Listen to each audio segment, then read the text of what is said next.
Na nossa cultura, tem homens que amam homens, mulheres que amam mulheres. Licença maternidade, eu defendo mais tempo da mãe com a criança em casa. Um ano para mim seria, eu considero adequado. Para os pais, eu gostaria muito que isso fosse aumentado também. Se a gente pudesse ter aí para os pais 2, 3 vezes, seria ótimo. Se eu ficar o dia inteiro me manifestando com relação à morte de criança, são 30 por dia. Eu vou gastar o dia inteiro me manifestando. Nós estamos anos-luz longe daquilo que nós gostaríamos que fosse feito para a família no Brasil.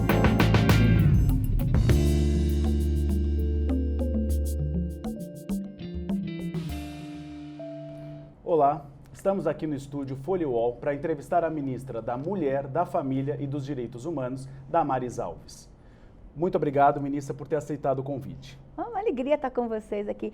Você esqueceu de falar uma coisa. O quê? Ministra mais bonita do Brasil.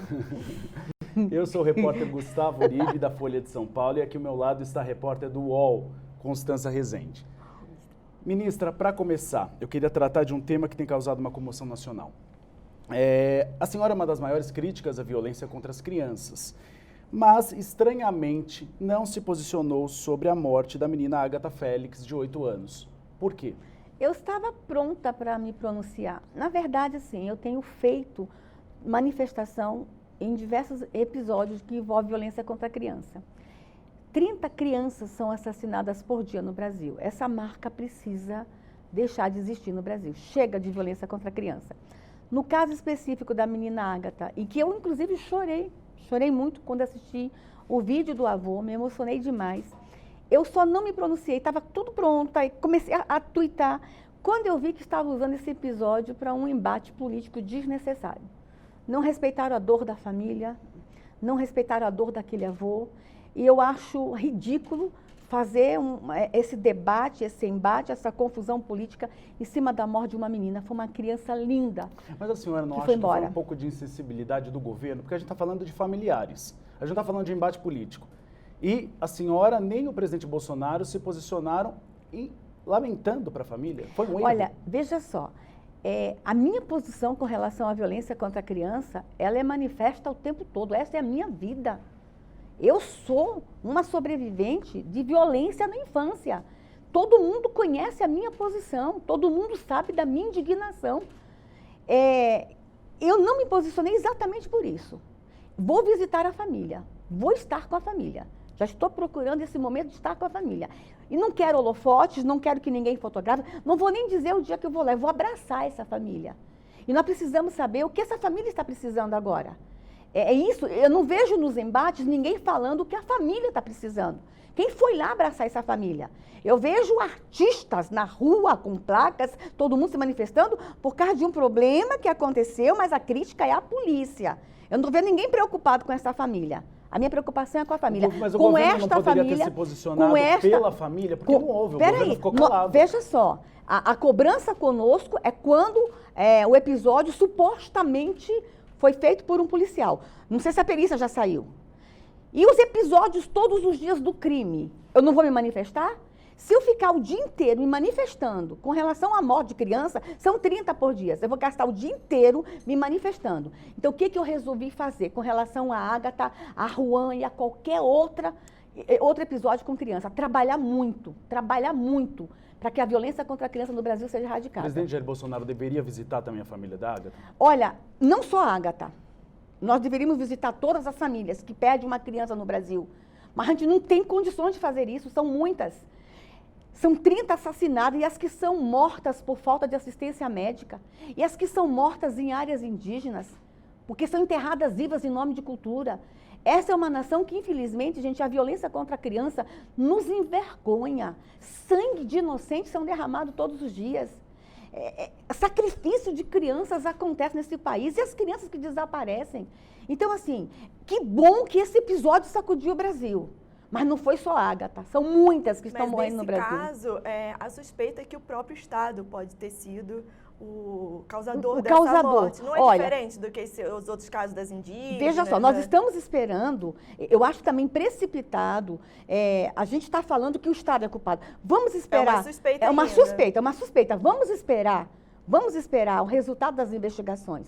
Mas assim, que Ágata não seja esquecida, que Juan não seja esquecido, que as crianças que estão tombando nesse país não sejam esquecidas. Que a gente possa, quem sabe, a partir do episódio Ágata, nos unir mais na proteção da infância no Brasil.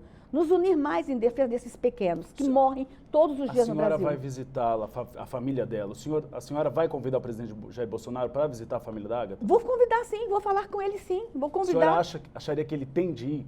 Não tem que ir. Se ele for no caso de Ágata, vão cobrar. Por que ele não foi no caso de Juan? Por que ele não foi no caso do outro menininho? Então é o seguinte, o Estado estando lá, eu indo, alguém do corpo, do governo ir, eu acho que já é o suficiente. É que, ministra, teve um episódio recente do MC Reaça, que ele morreu, ele é acusado de ter agredido uma mulher e o presidente prontamente se posicionou nas redes sociais.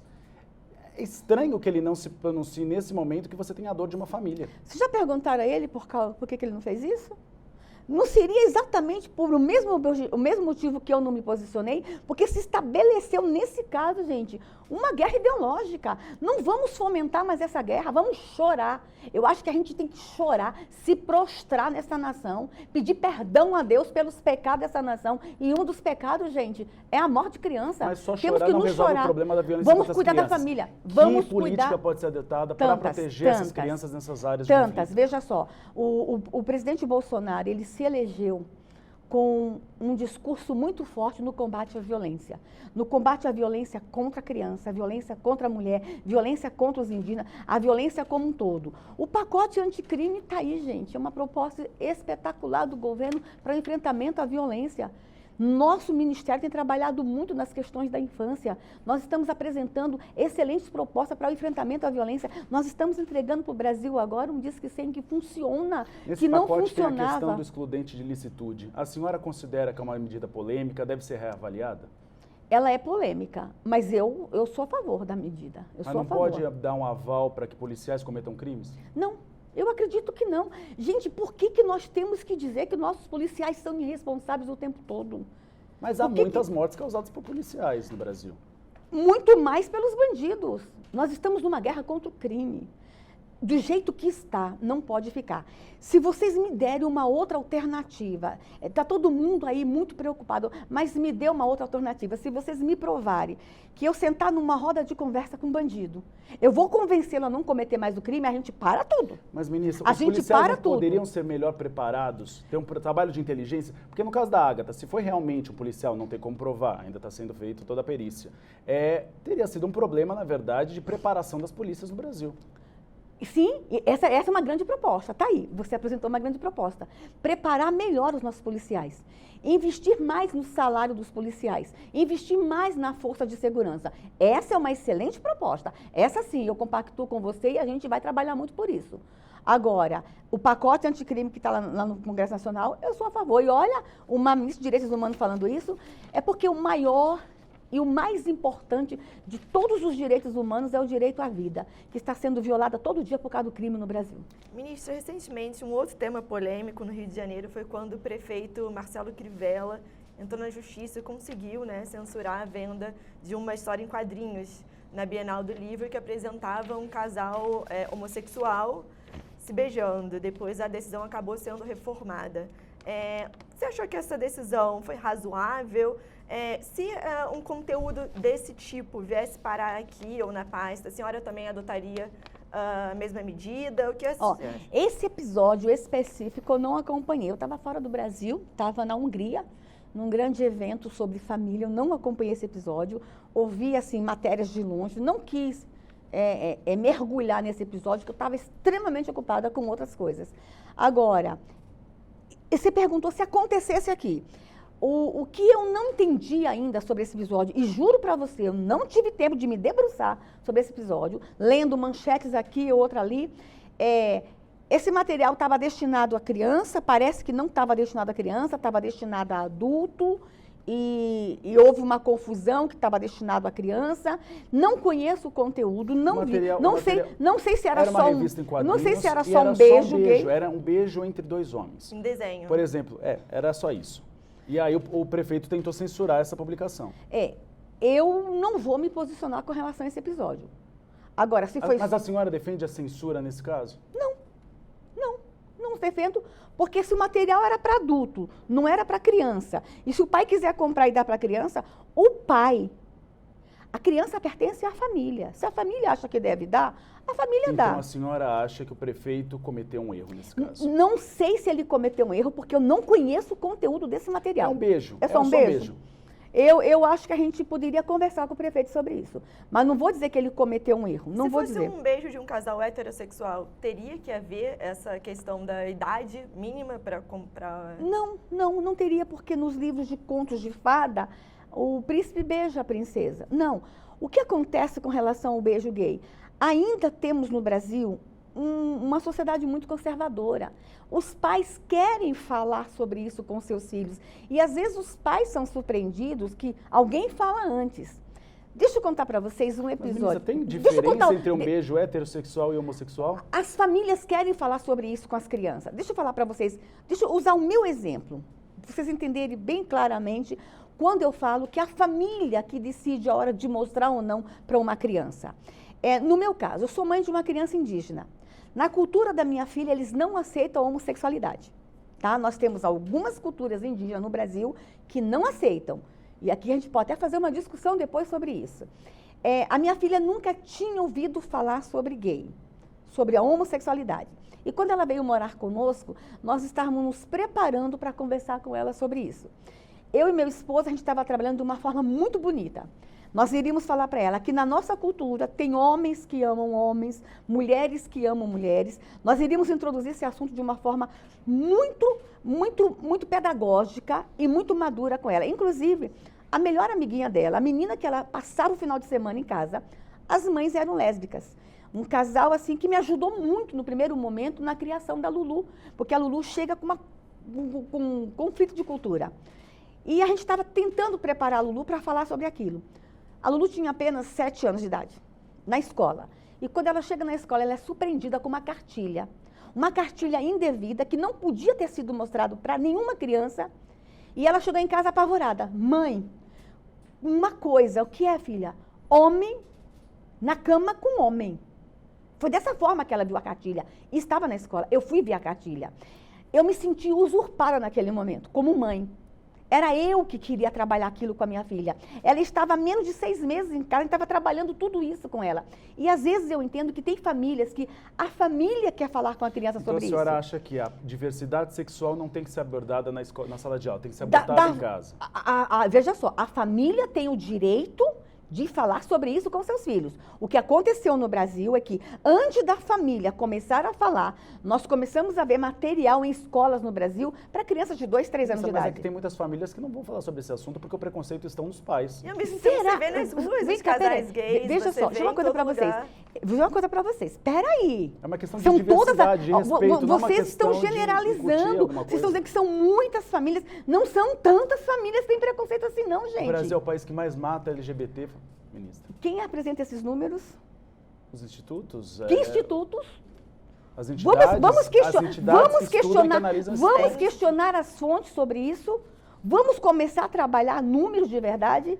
Eu gostaria de vir aqui... de um ex-coordenador da diretoria de promoção de direitos LGBT da sua pasta, que revelou que 8.027 pessoas LGBTs foram assassinadas no Brasil de 1973 até 2016, apenas de 73 a 2016, apenas pela identidade, orientação sexual e identidade de gênero. Em 73, já existia um registro em 73 no boletim de ocorrência sobre homofobia.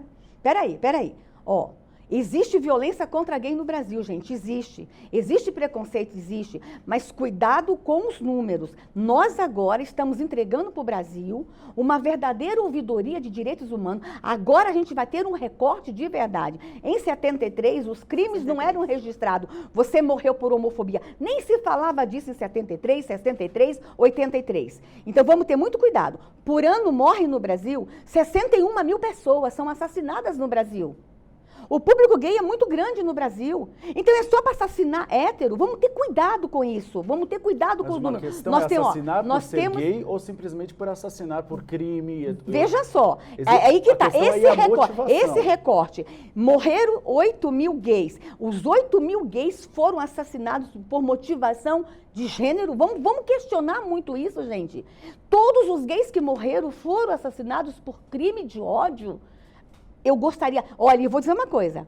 E se a gente, nessa nova ouvidoria, a gente chegar à conclusão que foram e que o número é muito maior, talvez a gente tenha que rever muita coisa no Brasil, em forma de política pública. Mas vamos atrás dos números verdadeiros. A senhora defendeu, então, que a questão sobre a diversidade de gênero seja abordada apenas em casa. Não tipo apenas, de política o Ministério pode adotar? Apenas em casa. Veja só. O que nós temos que trabalhar? Todo combate a preconceito. Combate a todo preconceito. Existe preconceito contra homossexuais? Existe. Existe violência contra homossexuais? Existe. Mas existe preconceito também contra pessoas com deficiência? Existem. Existe violência contra mulheres com deficiência? Existe. Tanto é que temos uma nova lei hoje no Brasil que nos força a fazer o registro da violência contra a mulher, trazendo o recorte se ela tem ou não deficiência. Vocês vão se assustar agora com o que vai ser notificado no Brasil. Existe preconceito nessa nação? Existe. Contra religiosos? Existe. Contra evangélico? Existe. Nós vamos ter que trabalhar o combate a todos os tipos de preconceito. O nosso ministério está trabalhando o combate à violência contra a comunidade LGBTI. E nós vamos enfrentar isso de uma forma muito séria. Como vamos enfrentar de forma muito séria, como já estamos enfrentando a violência contra a criança, contra a mulher. Nós queremos erradicar a violência no Brasil. Ministra, a senhora citou que participou desse evento recentemente em Budapeste sobre direitos humanos da ONU e tal. O nome do evento era Cúpula da Demografia, né? Que já tem um nome que é ultraconservador, e foi um evento que reuniu também pessoas internacionais com críticas à própria ONU, a direitos homossexuais e outras pautas, né? Como o feminismo. O nosso blogueiro, Jamil Chad, do UOL, conseguiu relatar que a senhora disse que o Brasil voltou a ser um país da família agora. O que isso significa? Deixa eu falar com todo respeito ao blogueiro do UOL, com todo respeito. Eu fiquei no evento um dia inteiro e uma manhã inteira. À tarde eu já me ausentei porque eu fiquei um dia e meio no evento. Eu não vi ninguém pregar ódio contra gay no evento. Eu quero que ele me prove em discurso que alguém, durante o dia que eu fiquei lá, pregou ódio contra gay. Esse evento eu fui representar o presidente Bolsonaro. O presidente Bolsonaro foi convidado para ir a este evento, mas por causa da cirurgia dele, ele não pôde ir, eu fui. O que nós falamos lá? O Brasil agora é um país pró-família. O que eu quero dizer? Políticas públicas no Brasil vão fortalecer a família. A realidade da Hungria é totalmente diferente da realidade do Brasil. Que bom que eu fui lá. Que bom que eu fui lá, porque eu descobri que nós estamos anos-luz longe daquilo que nós gostaríamos que fosse feito para a família no Brasil. Por exemplo, licença maternidade na Hungria, 3 anos de licença maternidade. Olha que incrível. No primeiro ano, a mulher ganha 100% do salário, no segundo ano, 80%, no terceiro, 50%. Se quiser voltar para o trabalho no segundo, terceiro ano, pode voltar. A senhora defende que se aumente a licença maternidade no Brasil? Eu defendo mais tempo da mãe com a criança em casa. Agora, essa realidade, do pai também, essa é a realidade do Brasil agora, ainda não é. Podemos lutar por isso? Podemos. Vamos ter resistência? Muita, mas a gente pode trabalhar. Que período a senhora considera adequado? Hoje são 6 meses. Um ano? Um ano para mim seria, eu considero adequado, 1 ano. E para os pais? Para os pais, eu gostaria muito que isso fosse aumentado também. Para quanto? Se a gente pudesse ter aí para os pais 2, 3 vezes, seria ótimo. Mas, olha o problema, você gostou da ideia. Olha o problema que a gente vai ter ainda no Brasil, para a gente chegar a esse objetivo. A indústria vai reagir, o comércio vai reagir, mas a Hungria conseguiu. Ministra, nós somos muito diferentes da Hungria, mas eu quero lembrar para vocês que esse país foi destruído na Segunda Guerra. E esse país conseguiu se reconstruir, fortalecendo a família. Quer ver uma coisa interessante que eu vi lá? A partir do 3º filho, você não paga imposto de renda. A isenção de imposto de renda a partir do 3º filho. Claro, eles precisam muito povoar o país, eles têm uma realidade diferente com relação à nossa, eles estão trabalhando na reconstrução da sua nação ainda. A senhora pedirá ao presidente Jair Bolsonaro para que se negocie com o Congresso Nacional o aumento desse período? Olha, já existe proposta no Congresso Nacional, existem inúmeras propostas. E a gente pode caminhar, sim, nesse debate dentro do Congresso Nacional.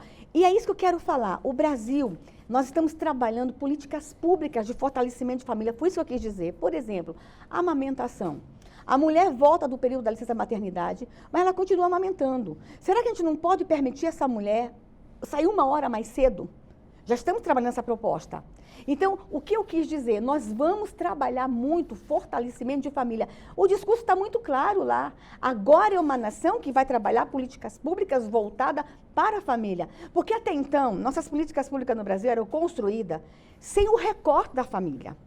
E agora a gente vai trabalhar, e todos os ministros estão sabendo, olha, tudo que vocês fizerem aqui, como política pública, pergunte antes. Até onde isso aqui fortalece os vínculos familiares? Ministra, mudando um pouco de assunto, a senhora pretende extinguir a comissão da anistia e quando? A comissão de anistia, a lei é clara. Ela não é uma comissão permanente. Ela é clara, era para julgar, era para receber requerimentos de violação de direitos num período. Essas pessoas, a maioria delas já estão muito velhinhas. Nós não temos que perpetuar essa comissão. Daqui 10 anos, ela não tem razão de existir mais. Porque não vai ter mais pessoas para pedir indenização e para ter seus direitos reconhecidos como anistiado.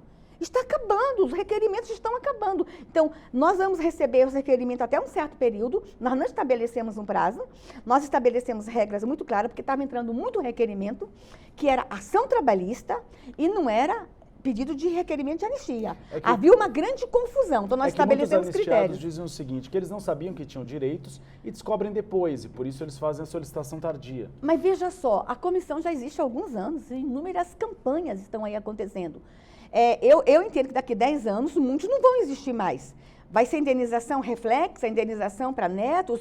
Eu acredito que essa comissão, ela caminha para se finalizar. Agora, veja, recebi um saldo absurdo de 9 mil requerimentos para mim fazer análise. Esse povo não trabalhava no passado, não, gente? Por que não analisar esses requerimentos? Eu tenho um requerimento de 2001 que eu vou analisar. E isso me incomoda por demais. Quantos velhinhos daqueles 9 mil requerimentos que eu estou analisando, quantos velhinhos morreram sem receber seu dinheiro? E quantos morreram enganados, achando que tinham direito e morreram com raiva? Porque houve também o seguinte, muita gente saiu pelo Brasil, houve um ativismo de alguns advogados saindo pelo Brasil vendendo esperança.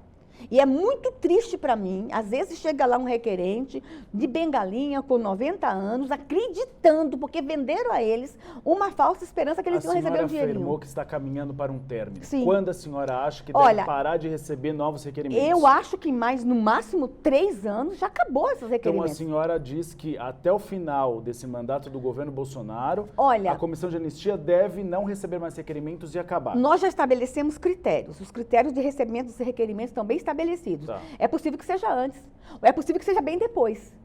O que nós temos que fazer é caminhar para o fim disso. Nós temos que trabalhar analisando o que está lá e já caminhar para o fim disso. E a Comissão de Mortos Desaparecidos? A senhora também trocou a equipe, né? Tirou uma procuradora, Eugênia, que era super conhecida no meio.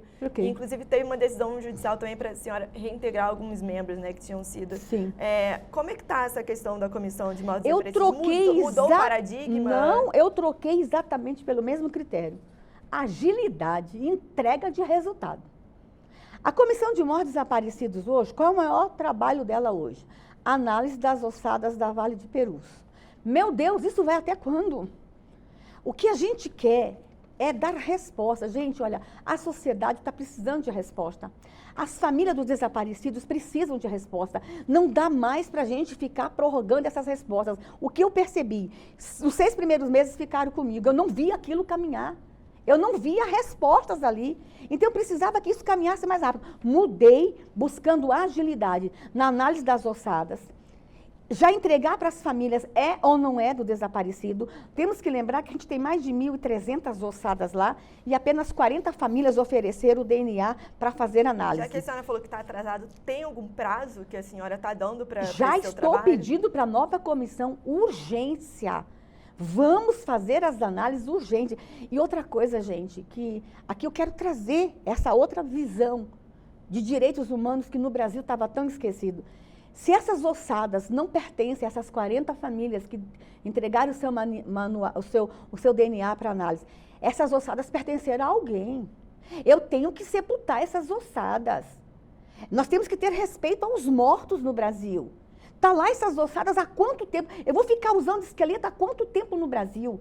Precisamos de resposta. Isso para mim é urgente. Vamos caminhar. Então, como eu vi nos 6 primeiros meses que a coisa não andava, vou mudar essa equipe. Mas a gente pode dar uma esperança, um prazo? Olha, eu já falei para a nossa equipe, a gente quer até abril do ano que vem entregar todas as respostas dessas ossadas.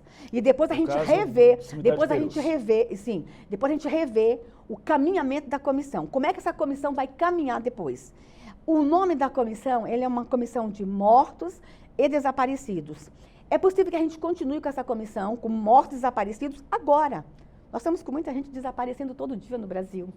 Nós estamos com muita gente sumindo, só crianças, que não temos dados oficiais ainda, há uma indicação que 40 mil crianças desaparecem por ano no Brasil. Então, que essa comissão caminhe agora com esses novos episódios de desaparecimento no Brasil. E nós vamos enfrentar esse tema.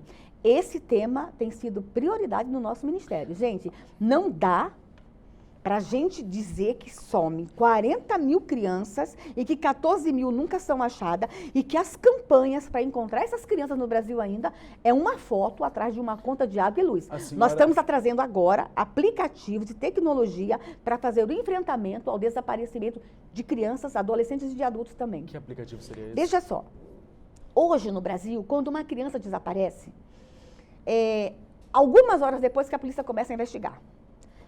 Mas nós temos no Brasil hoje, um carro quando é roubado no Brasil, meia hora depois, tem um sistema chamado Sinal, na Polícia Rodoviária Federal, meia hora depois, todos os policiais rodoviários federais, e quem quiser entrar no aplicativo, recebe a foto do carro, a placa, o dono e aonde foi roubado.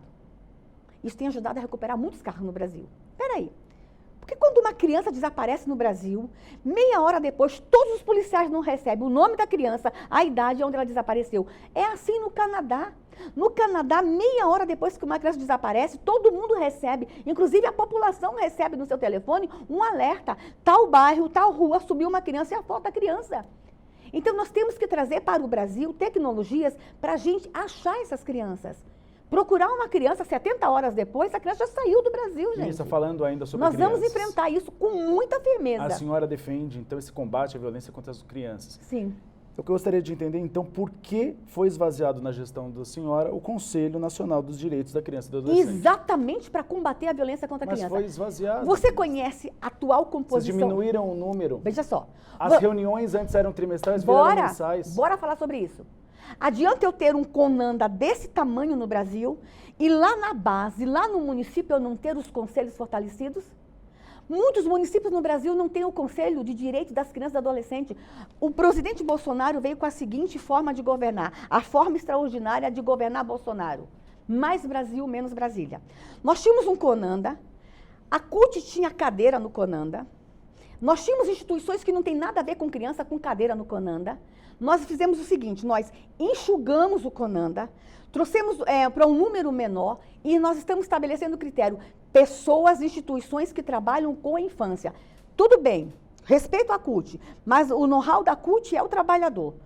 A CUT tinha cadeira, acho que mais de 20 conselhos aqui. Peraí.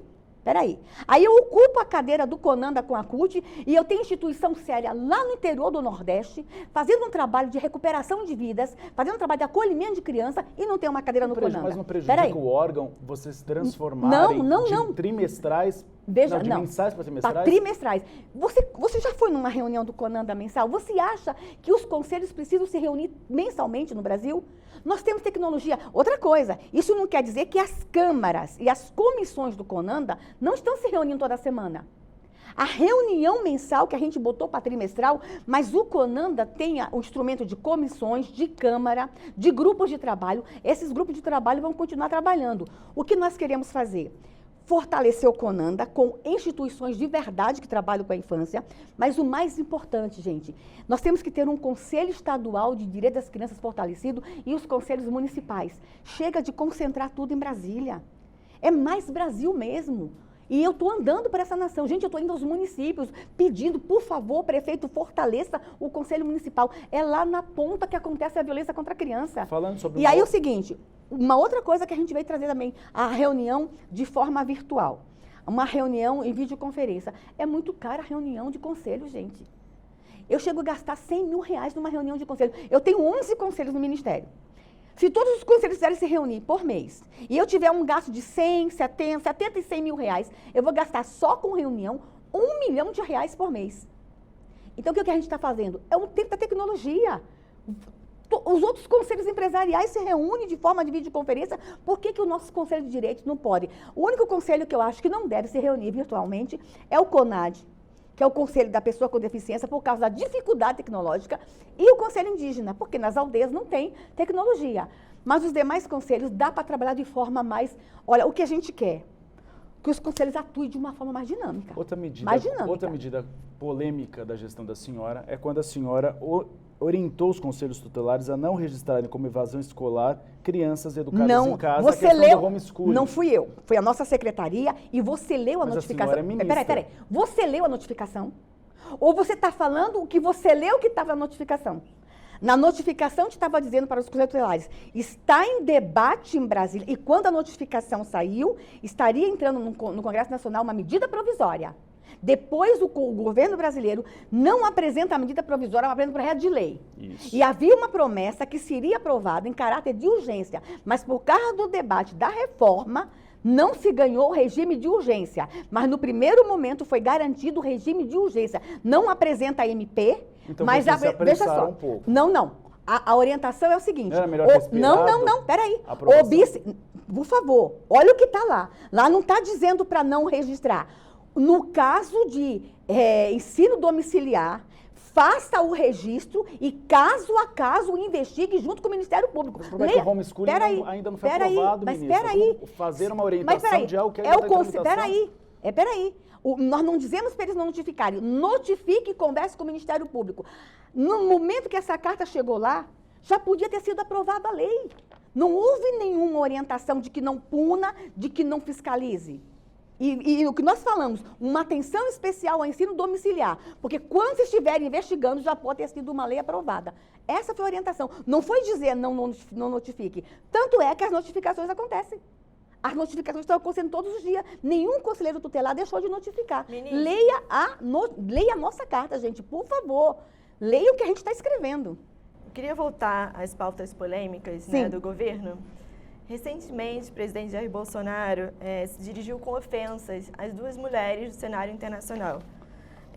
A comissária de Direitos Humanos da ONU, ex-presidente do Chile, Michelle Bachelet, e também do qual ele falou sobre a morte do pai dela, né, vítima da ditadura chilena, e também sobre a Brigitte Macron, né, mulher do presidente francês, do qual ele fez falou da aparência física dela, uma piada que ele realmente endossou, curtiu ali na rede social com a crítica à aparência dela. Também a senhora não se pronunciou sobre esses dois episódios. A senhora também costuma falar que é importante para a mulher ter uma autoestima, um ego. Sim, quando você vê o presidente se dirigindo, tendo tanta repercussão internacional com ofensas às duas mulheres, e a senhora fica calada? Olha, com relação a Michelle, eu inclusive eu estabeleci uma boa relação com ela logo no início do mandato. Mas naquele episódio, juro para você que eu compreendo, meu presidente. Nós tivemos dias antes um episódio que a Michelle se manifestou sobre o massacre dos índios Wayampi. Meu Deus, cadê o massacre? E naquele caso dos índios Wayampi, inclusive, eu me envolvi muito porque a FUNAI estava saindo do meu ministério e voltando para a Justiça, então havia ali eu e o Moro compartilhávamos decisões naquele instante. A Michelle se manifestou que dezenas de índios estavam sendo massacrados por garimpeiro. Ela se antecipou, ela não buscou informação, podia ter ligado para a ministra de Direitos Humanos do Brasil. Ministra, o que está acontecendo? Podia ter ligado para o ministro Sérgio Moro. Essa sua resposta não seria melhor do que o ataque que o presidente fez sobre o pai dela? Veja só o que aconteceu. Ela se antecipou no caso dos índios Wayampi, fez aquela confusão e ela novamente se antecipa na questão das queimadas na Amazônia. 2 vezes que a mulher se manifesta em menos de um mês, de forma indevida com relação ao Brasil. Mas aí ataca o pai dela? Peraí, foi o presidente. Aí você queria que eu me manifestasse contra... Mas está faltando sensibilidade ao presidente? Ó, deixa eu falar uma coisa. Nós temos um homem extremamente inteligente no Brasil. Este homem não fala sem pensar. Por favor, o nosso presidente sabe exatamente a hora de se manifestar. E aqui eu encerro... Até quando chamou a esposa, a Brigitte Macron, Ele de chamou? feia, Ele chamou ela de feia? Foi um comentário que fizeram. Qual foi o comentário que ele fez Guedes embaixo? Disse que era feia. Qual foi o comentário que ele fez embaixo? Ele comentou, ele curtiu e riu o e perfil disse, oficial. Por conta disso, ele deixa de ser um homem sensível, inteligente. Ô, Não, gente, por favor. Mas é uma insensibilidade com a Aí questão cobrar feminina, da não é? ministra de não ter Não, se não é manifestado. cobrar, é a opinião da mas eu fui senhora. cobrada. Sabe por que eu não me manifestei? Porque eu estava tão ocupada cuidando de casos lá na ponta de mulheres morrendo no Brasil que eu não ia entrar numa polêmica como essa. Não ia. Gente, chega de polemizar no Brasil. Vamos trazer respostas O ponto é que e não somos soluções. nós que estamos polemizando, ministro. O presidente atacou essas duas mulheres. Falta sensibilidade nesse caso? O meu presidente é um homem extremamente inteligente, estrategista, e eu confio muito no meu presidente. Posso falar, voltando à questão da Michelle? A senhora falou que fez críticas a alguns posicionamentos dela em relação ao Brasil. Sim. Mas aí o presidente, ao invés de argumentar com essa sua posição, que a senhora deu agora, falou do pai dela morto na ditadura, que é um sofrimento que ela carrega até hoje. A senhora concorda com essa ação específica do presidente? Você concorda que ela se manifeste que nós somos um governo sanguinário? Porque a manifestação dela era praticamente isso. Estão matando o índio, estão queimando a Amazônia, estão colocando o país em risco, sem perguntar para nós. Da onde ela... Ó, quer ver uma coisa? A primeira reunião que eu tive com a Michelle, foi incrível a reunião. O final da reunião foi extraordinário. Eu soube quando eu cheguei com ela. E gosto dela. Por isso que eu pergunto. E quando eu cheguei lá, a primeira pergunta que a Michelle me fez: por que a senhora não deu as passagens para o mecanismo de tortura e a Fortaleza? Meu Deus. Quem informou ela informou muito errado. Eu gosto demais da Michelle, mas ela tá ouvindo que não devia. A senhora falou com ela depois desse episódio? Não falei. Veja só. Naquele dia, quando ela recebeu essa informação, o comitê já estava lá em Fortaleza. Nós só demos a passagem uma semana depois. Eu estava assumindo o ministério. Pagamento, contas, e houve aquele problema em Fortaleza dos bandidos queimarem tudo e estavam prendendo os bandidos e o mecanismo de tortura queria ir lá ver como é que estava sendo preso. Mas a senhora atacaria o pai dela em resposta? Deixa eu falar uma coisa para você. O presidente Bolsonaro, ele reagiu como ele sentiu que devia reagir. Ele estava sendo colocado na parede como presidente que mata índio, presidente que mata gay, presidente violador de direitos. Xingar ele pode. É isso que eu pergunto. Ele reagiu da forma que ele achou que devia reagir. Também da esposa do Macron, com a questão... Ela sofre com isso por conta da diferença que ela é sempre atacada de idade. Eu lamento que ela sofra com tudo isso. Nenhuma mulher deve sofrer por causa da aparência, por causa da idade. Como superar o atual déficit hoje de cerca de 5.000 vagas no sistema educativo? Me ajudem, pelo amor de Deus. Me ajudem. Vocês vão observar que eu estou diante de um grande problema, de um grande desafio. Nos últimos anos, não foi investido em medida socioeducativa no Brasil. Nos últimos 5 anos, só 12 milhões de reais. E eu tenho que construir agora 62 unidades para acomodar esses 5.000. Sabe quanto custa cada unidade para ser construída? Hoje no Brasil, cada unidade? Entre 15 e 18 milhões de reais. Eu vou precisar, só para construir as 62 unidades, que está em déficit, sem contar os próximos números que pode aumentar. Só o déficit de hoje, são 62 unidades. Eu vou precisar de 1 bilhão de reais no meu ministério. Sabe qual é o meu orçamento? 200 milhões de reais por ano. Para 8 secretarias, só para unidades. 1 bilhão. Nós vamos precisar acolher essas crianças. Eles estão em conflito com a lei. Deixá-los na rua é deixá-los em risco, porque eles podem morrer. Alguma coisa nos próximos dias? Tem uma novidade. Agora, esse mês, nós já vamos investir agora 150 milhões de reais. Da onde, ministra? 100 milhões de reais da multa da Petrobras, veio para o meu ministério, e 50 milhões que eu tinha no caixa, esse mês, 150 milhões. Isso para a construção de unidades. Agora, já vamos começar a construir. E nós vamos começar pelo Rio de Janeiro. E agora também o nosso ministério, as unidades socioeducativas, com uma luta muito grande, entrou no PPI. Né? Então, nós somos o único programa social no PPI. Eu acredito que o PPI vai também trazer recursos para nós. Mas eu também estou trabalhando na busca de mais unidades com as bancadas parlamentares. As bancadas hoje podem apresentar também emendas impositivas. Eu estou pedindo para cada estado uma emenda. Se 27 bancadas, cada uma me der uma emenda para uma unidade, eu já consigo construir 27. Mais a da Petrobras, mais da PPI, eu acho que em 3 anos a gente consegue superar esse déficit. E assim, mas não é só construir, tá? O que vai ser feito com esse menino lá dentro? o modelo que está aí não está dando certo. Nós precisamos ressocializar isso. A senhora fez umas críticas àquele site de jornalismo, As Minas, uma matéria que elas fizeram sobre o aborto, como é feito lá fora, em países que são legalizados. E a senhora também ameaçou entrar com uma medida. Pedi para o Ministério Público, eu não ameacei, eu fiz. Pedi para o Ministério Público analisar se houve ali apologia ao crime. Aborto é crime, segundo o Código Penal. Só tem 3 excludentes, mas o aborto é crime.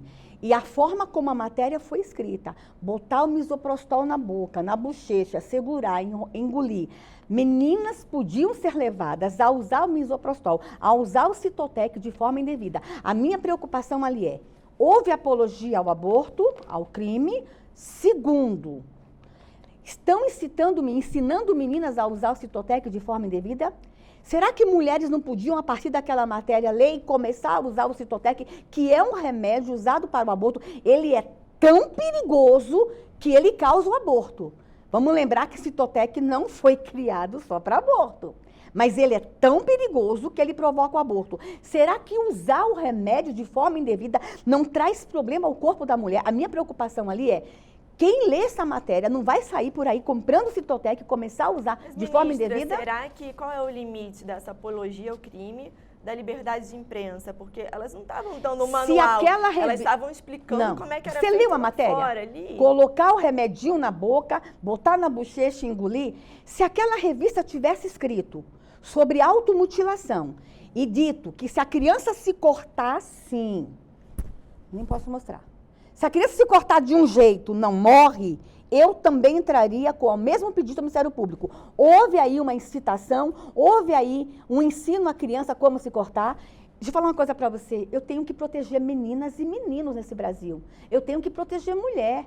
Se eu observei ali um perigo, a matéria que escrevesse sobre aborto, mas não ensinasse como usar o misoprostol. Que escrevesse que existe o aborto por um remédio, mas não dissesse como usar esse remédio. Ali, para mim, foi claro. Para mim, está claro. Se o Ministério Público disser que não está claro o Ministério Público, tudo bem. Mas, na minha interpretação e da minha equipe, houve, sim, um exagero na matéria. Liberdade de expressão. Liberdade de imprensa. Liberdade de imprensa. Eu defendo a liberdade de imprensa. O UOL teve pessoa mais atacada no Brasil que eu, com relação à imprensa, pode falar. Só teve um momento que eu me levantei, quando colocaram a minha filha em risco. Pode falar, é liberdade de imprensa. Mas no momento que se coloca a vida em risco, eu tenho que dizer para a imprensa, cuidado, peraí, olha, a liberdade de imprensa não pode ser maior que o direito à vida. Ministra, em 2016 a senhora falou, né, antes de ocupar esse cargo, que havia chegado a hora da igreja governar. É o momento da igreja dizer à nação, aqui viemos. O que isso significa na prática? Agora no ministério, a senhora vai usar isso? Qual foi a ordem de Jesus Cristo para os cristãos? Cuidar do desamparado, cuidar da viúva, cuidar do pobre, cuidar do órfão, receber os estrangeiros. O que eu quis dizer ali naquele momento? É hora da igreja ajudar a governar essa nação. A igreja tem que sair das suas 4 paredes.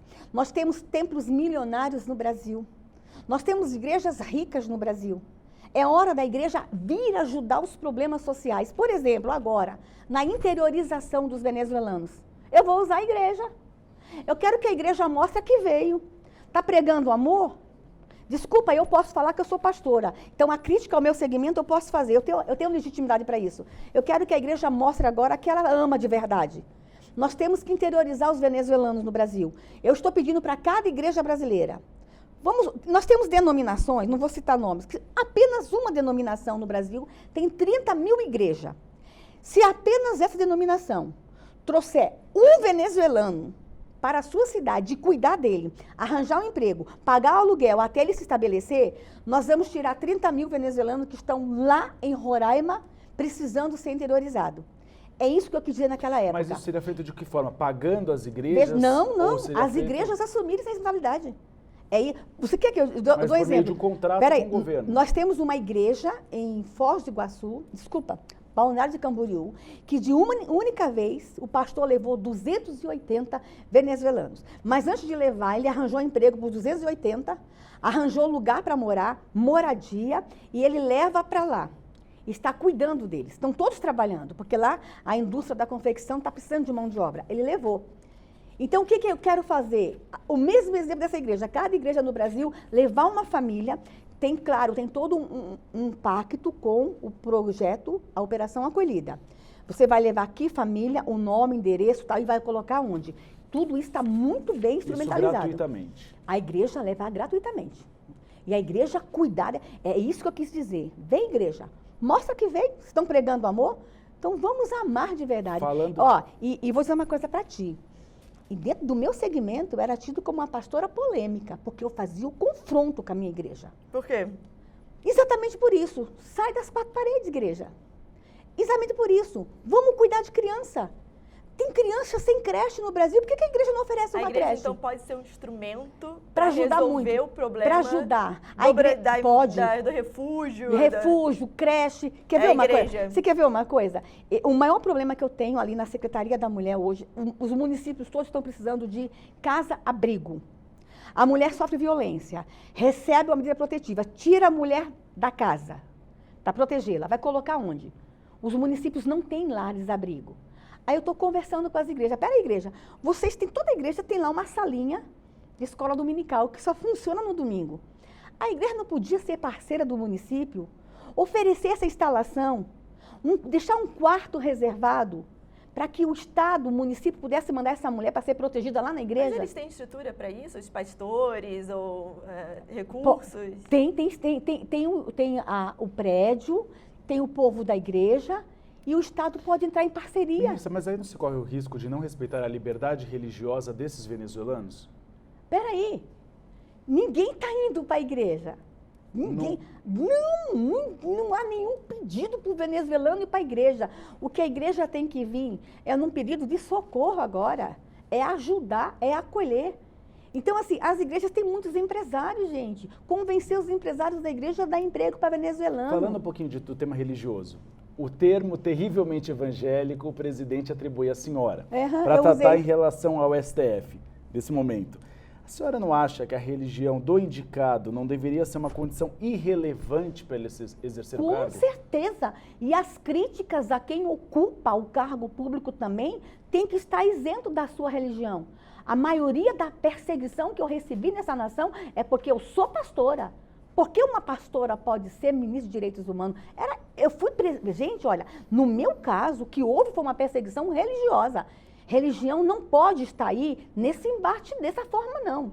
Então, independe, o gestor público independe da sua religião e independe também da sua orientação sexual, tá? Mas não acho que essas equivocado, presidente, como uma pré-condição para o ministro do STF o que aconteceu?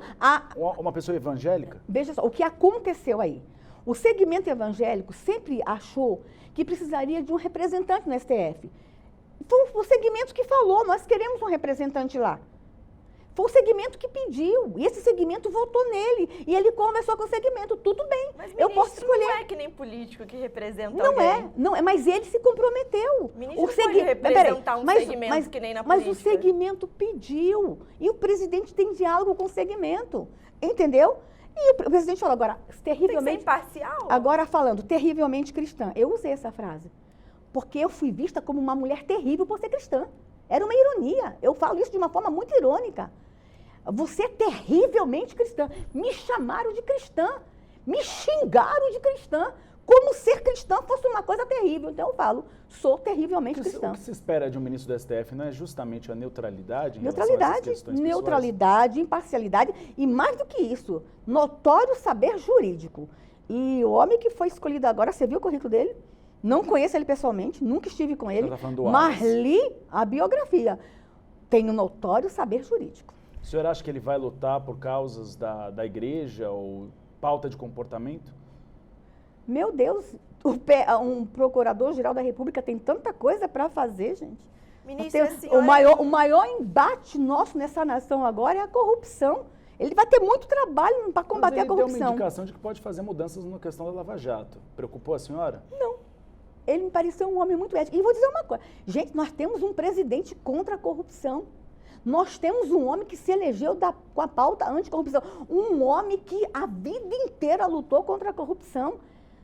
E vou dizer uma coisa para você, os corruptos estão muito preocupados conosco no poder. A senhora está falando de corrupção. Agora, recentemente, o líder do governo no Senado foi alvo de um inquérito por desvio de dinheiro. A senhora não acha, a senhora defende que se lute contra a corrupção, que ele seja afastado nesse momento? Olha, ele já tem um histórico lá atrás, não foi agora só, né? Ele já tem um histórico de investigação. Ele já foi acusado? Já foi condenado? Não. Eu acho que essa é uma decisão do presidente, eu não vou tocar nesse assunto, não. Ministra, a senhora também falou que a sociedade brasileira errou ao deixar a teoria da evolução entrar nas escolas. Não foi a sociedade brasileira. O mundo, não é que o mundo errou. O que aconteceu? Existe uma corrente, o que eu estava dizendo ali? Nós ficamos fora de todos os debates por muito tempo, nós cristãos. Existe uma corrente científica chamada criacionismo científico. Existe essa corrente. Ela é de verdade. Tanto que depois dessa polêmica aí, eles foram me visitar no gabinete. Os cientistas brasileiros foram conversar comigo, ministra, essa corrente existe dentro da ciência. O que eu estava querendo dizer? Nós deixamos a escola fazer debates sem a gente também trazer o contraposto. Só o que eu estava dizendo ali. E ali, ó, essa fala minha foi dentro da igreja, viu? Não foi como ministra, não. O que eu estava falando, nós temos como cristão participar de todos os debates no Brasil. Mas a teoria da evolução pode ser ensinada nas escolas. Em alguns países ela é ensinada. Eu não quero eu não vou me meter no currículo, na grade curricular. Mas o criacionismo científico, ele existe. E por que não discutir isso na academia, na escola? E os meninos vestem azul e as meninas vestem rosa. A senhora se arrependeu de ter falado isso? Nunca. E menino veste azul e menina veste rosa também. O que estava acontecendo no Brasil é que não era mais para vestir menino de azul nem menina de rosa. Aquilo está muito bem claro. Se o pai quiser vestir o menino de azul, pode vestir. Quiser vestir menina de rosa, pode. Quiser chamar a filha de princesa, pode. Porque no Brasil estava havendo uma doutrinação. Por exemplo, você conhece o programa chamado Desprincesamento do Ministério da Cultura? E que tinha muito dinheiro para isso, para desprincesar a menina? Se a mãe quiser chamar a filha de princesa, pode chamar. É isso que eu quis dizer naquele recado ali, olha. De heroína também. De heroína também? E se a menina quiser vestir azul, veste. O que eu quis dizer ali, gente, chega de patrulhamento, pelo amor de Deus. Chega de patrulhamento, chega de ideologia. Vamos deixar as crianças ser criança. É isso que eu quis dizer. Ministra, agora a gente vai ter que encerrar. Acabou? Agradeço muito a presença da senhora. Eu não falei nada do Ministério, Fala bastante do Ministério da senhora. Olha, nós estamos cuidando de criança, de vovô, de vovó, de mulher. Outra coisa, gente, que é novidade. As doenças raras. Estamos cuidando dos doentes raros no Brasil. Estamos trabalhando tanto. A senhora está convidada para voltar em uma próxima oportunidade, para uma próxima entrevista. Foi uma alegria estar com vocês. Agradeço aos internautas pela audiência. Muito obrigado.